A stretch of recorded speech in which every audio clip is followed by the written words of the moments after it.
2014 के पहले तक एमएसएमई डिपार्टमेंट को एलोकेटेड बजट लगभग जो थे वो भी खर्च नहीं होते थे, और 2016 के बाद मैंने इसको देखा, बजट वो करने के बाद तब जा कर के वो बजट खर्च होनी शुरू हुई।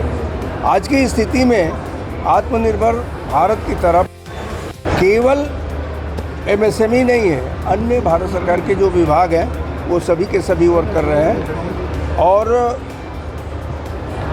मैं ये मान करके चलता हूँ कि लोगों को इस पर ध्यान देना चाहिए, बच्चों को भी ध्यान देना चाहिए, प्रदेश की सरकारों को भी ध्यान देना चाहिए कि कोऑर्डिनेशन बहुत ज़रूरी है। भारत सरकार और उनके बीच के कोऑर्डिनेशन के आधार पर ही युवाओं को रोज़गार भी मिल सकता है और युवाओं को घर बैठे एमएसएमई के माध्यम से वो रोज़गार देने वाले भी बन सकते हैं। तो युवाओं को रोज़गार देने वाला बनाना चाहिए। ये सब प्रोजेक्ट्स सब तो नहीं, क्योंकि कितने तो हैवी इंडस्ट्री के हैं, लेकिन कुछ ऐसे ज़रूर है जिसका फ़ायदा युवाओं को मिले। हम हिमाचल प्रदेश में हैं और हिमाचल प्रदेश में पहाड़ी प्रदेश होने के नाते यहाँ के एलोकेटेड बजट का 90% पैसा गवर्नमेंट ऑफ इंडिया देती है।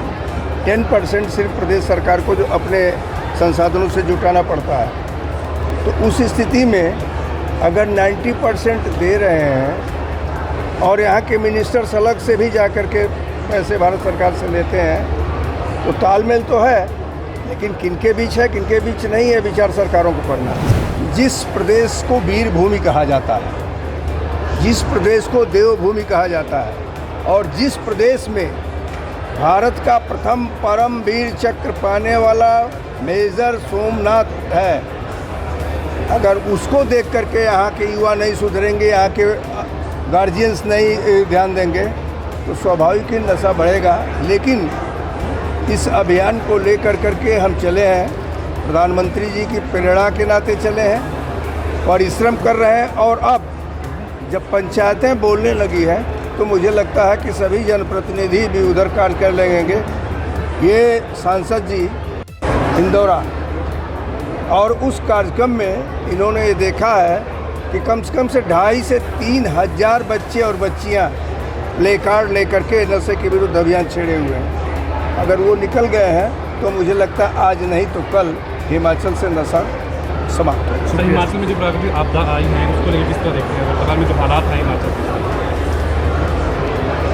क्योंकि उस पर मैं ये कह सकता हूँ कि आज से 2 वर्ष पहले भी हिमाचल में स्थिति आई थी और आज फिर मतलब क्लाउड बर्स्ट की जो स्थिति आई है, सरकार को भी सतर्क रहने की आवश्यकता है, लोगों को भी सतर्क रहने की आवश्यकता है।